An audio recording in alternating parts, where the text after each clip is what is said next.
Hi friends, ഒരു സ്റ്റോക്കിൻ്റെ valuation മനസ്സിലാക്കാൻ നാം പ്രധാനമായും ആശ്രയിക്കുന്ന ഒരു യൂണിവേഴ്സൽ റേഷ്യോ ആണല്ലോ PE റേഷ്യോ. സ്റ്റോക്കിൻ്റെ മാർക്കറ്റ് വിലയും അതിൻ്റെ യഥാർത്ഥത്തിലുള്ള ബിസിനസ് ഏർണിങ്സും തമ്മിലുള്ള ഒരു അന്തരം എത്രമാത്രമുണ്ടെന്ന് മനസ്സിലാക്കാൻ നാം ഉപയോഗിക്കുന്ന ഒരു പ്രധാനപ്പെട്ട ഒരു പാരാമീറ്ററാണ് PE റേഷ്യോ. പ്രൈസ് വല്ലാതെ ഷൂട്ടപ്പ് ചെയ്ത സ്റ്റോക്കുകളുടെ PE റേഷ്യോ നോക്കി ആ സ്റ്റോക്ക് ഓവർ വാല്യൂഡ് ആണ് എന്ന നിഗമനത്തിലെത്താൻ പലപ്പോഴും നമുക്ക് കഴിയാറില്ല. ഫ്യൂച്ചർ ഗ്രോത്ത് പൊട്ടൻഷ്യലുള്ള സെക്ടറുകളിലെ സ്റ്റോക്കുകൾ ഹൈ PEയിലായിരിക്കും പലപ്പോഴും നമുക്ക് കാണാൻ കഴിയുക.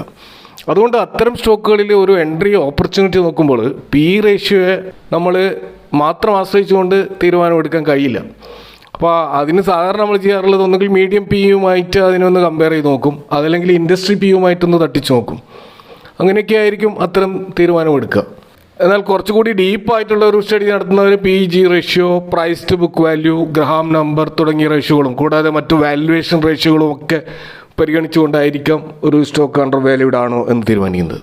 അപ്പോൾ മീഡിയം PEയേക്കാളും അതേപോലെ ഇൻഡസ്ട്രി PEയേക്കാളും താഴെയും ട്രേഡ് ചെയ്യുന്ന ഗ്രോത്ത് പൊട്ടൻഷ്യലുള്ള 5 സ്റ്റോക്കുകളെ കുറിച്ചാണ് ഈ വീഡിയോയിൽ സംസാരിക്കുന്നത്. Welcome to R4I. അപ്പോൾ നമ്മുടെ ആദ്യത്തെ സ്റ്റോക്ക് 1996 രൂപം കൊണ്ട സെൻ ടെക്നോളജീസ് ലിമിറ്റഡ് എന്ന് പറയുന്ന സ്റ്റോക്കാണ്. ഈ കമ്പനി ഡിഫൻസ് സെക്ടറിലും മറ്റു സെക്യൂരിറ്റി സേനകൾക്കും ആവശ്യമായ ട്രെയിനിങ് സൊല്യൂഷൻസ് ഡിസൈൻ ചെയ്ത് അത് ഡെവലപ്പ് ചെയ്ത് അതിൻ്റെ പ്രൊഡക്റ്റുകളൊക്കെ മാനുഫാക്ചർ ചെയ്യുന്ന ഒരു കമ്പനിയാണ്. അപ്പോൾ കൗണ്ടർ ഡ്രോൺ ടെക്നോളജി പോലെയുള്ള ആധുനികമായ ലേറ്റസ്റ്റ് ടെക്നോളജി സൊല്യൂഷൻസ് ഇവർ ആംഡ് ഫോഴ്സുകൾക്കും പാരാമിലിറ്ററി ഫോഴ്സുകൾക്കും പ്രൊവൈഡ് ചെയ്യുന്നുണ്ട്. അതിൻ്റെ ഹെഡ് ക്വാർട്ടേഴ്സ് ഹൈദരാബാദിലാണ്.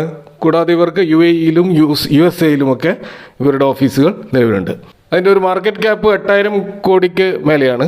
കറണ്ട് പ്രൈസ് 963 ഇതിൻ്റെ ഹൈ 1130 വരെ പോയിരുന്നു.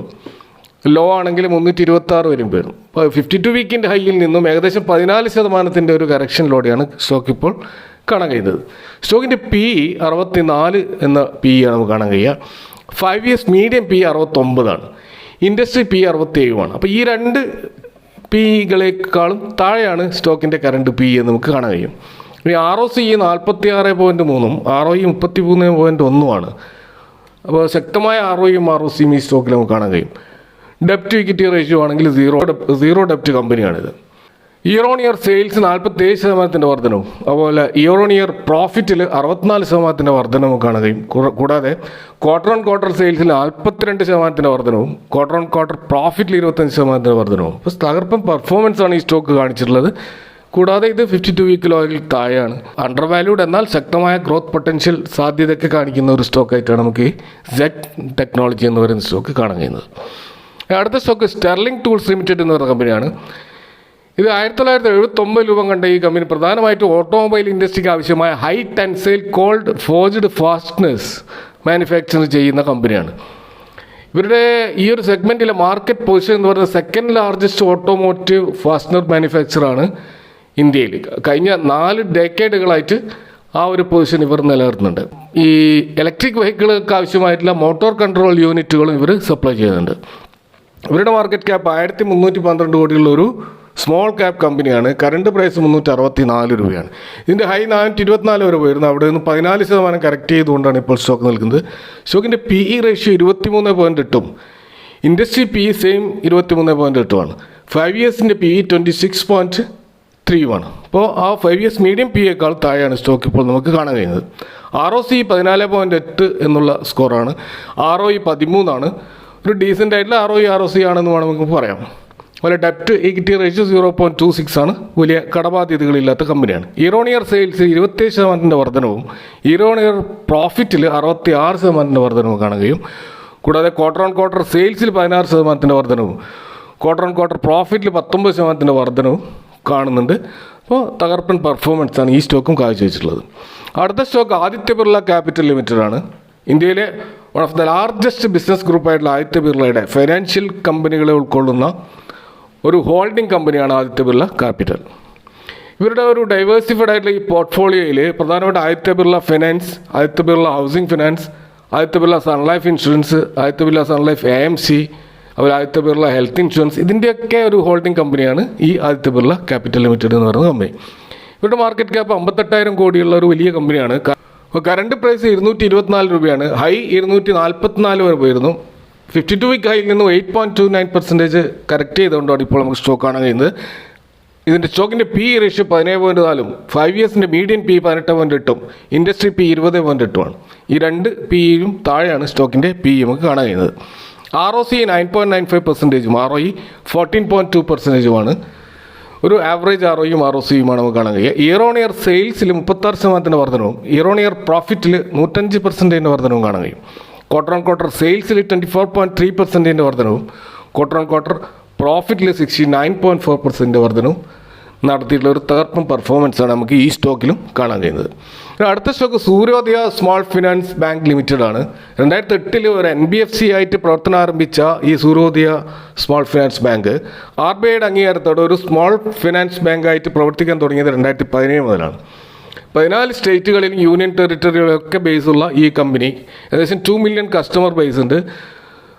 ഇവരുടെ പ്രധാനപ്പെട്ട പ്രവർത്തനങ്ങൾ മൈക്രോ ഫിനാൻസ് രംഗത്ത്, പ്രത്യേകിച്ച് റൂറൽ മേഖലയിലുള്ള അണ്ടർ ബാങ്കിങ് സെഗ്മെൻറ്റുകളിലാണ് ഇവർ വർക്ക് ചെയ്യുന്നത്. സൂര്യോദയ സ്മോൾ ഫിനാൻസ് ബാങ്കിൻ്റെ ഒരു മാർക്കറ്റ് ക്യാപ്പ് 2000 കോടി മാത്രമുള്ള ഒരു സ്മോൾ ക്യാപ്പ് കമ്പനിയാണ്. കറണ്ട് പ്രൈസ് 199 രൂപയാണ്. ഹൈ 220 രൂപ വരുന്നു. അപ്പോൾ 52 വീക്ക് ഹൈയിൽ നിന്നും 9.52% ഒരു കറക്ഷൻ നമുക്ക് ഈ സ്റ്റോക്കിൽ കാണാൻ കഴിയും. സ്റ്റോക്കിൻ്റെ പി റേഷ്യോ 9.77ഉം 5 ഇയേഴ്സിൻ്റെ പി റേഷ്യോ 14.4ഉം ഇൻഡസ്ട്രി പി 11.8ഉമാണ്. ഈ രണ്ട് പിയിലും താഴെയാണ് സ്റ്റോക്ക് നമുക്ക് കാണാൻ കഴിയുന്നത്.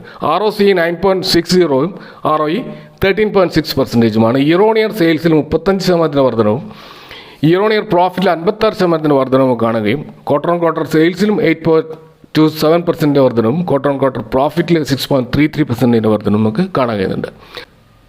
അഞ്ചാമത്തെ സ്റ്റോക്ക് ICICI സെക്യൂരിറ്റീസ് ലിമിറ്റഡ് ആണ്. ICICI സെക്യൂരിറ്റീസ് ഇന്ത്യയിലെ ഇൻസ്റ്റിറ്റ്യൂഷണൽ രംഗത്തും അതേപോലെ റീറ്റെയിൽ രംഗത്തും ക്ലയൻറ്റ് ബേസുള്ള ഒരു ലീഡിംഗ് സ്റ്റോക്ക് ബ്രോക്കിംഗ് ഫേമാണ്. ആ ബ്രോക്കർ ബിസിനസ്സിൻ്റെ അനുബന്ധ സർവീസ് ബിസിനസ്സുകളായിട്ടുള്ള distribution of financial products, merchant banking, advisory services ഇതൊക്കെ പ്രൊവൈഡ് ചെയ്യുന്ന അത്തരം സർവീസുകൾ പ്രൊവൈഡ് ചെയ്യുന്ന കമ്പനിയാണ് ICICI സെക്യൂരിറ്റീസ് ലിമിറ്റഡ്. ഇവർ ഡീലിസ്റ്റ് ചെയ്യാൻ വേണ്ടിയിട്ടുള്ള ഒരു ശ്രമം നടത്തിയിരുന്നു, പക്ഷേ അത് വിജയിച്ചിട്ടില്ല. ഇപ്പോഴും 75% ഹോൾഡിംഗ് മാത്രമാണ് ഇവർക്കുള്ളത്. 95% പ്രൊമോട്ടർ ഹോൾഡിംഗ് ഉണ്ടെങ്കിലേ ഡീലിസ്റ്റിംഗ് നടക്കുകയുള്ളൂ എന്നുള്ളത് കൊണ്ട് അത് പ്രായോഗികമായിട്ടില്ല. അപ്പോൾ ഇതിൻ്റെ മാർക്കറ്റ് ക്യാപ്പ് 23,000 കോടി മാർക്കറ്റ് ക്യാപ്പുള്ള കമ്പനിയാണ്. കറണ്ട് പ്രൈസ് 130 ഹൈ 866 വരെ പോയിരുന്നു.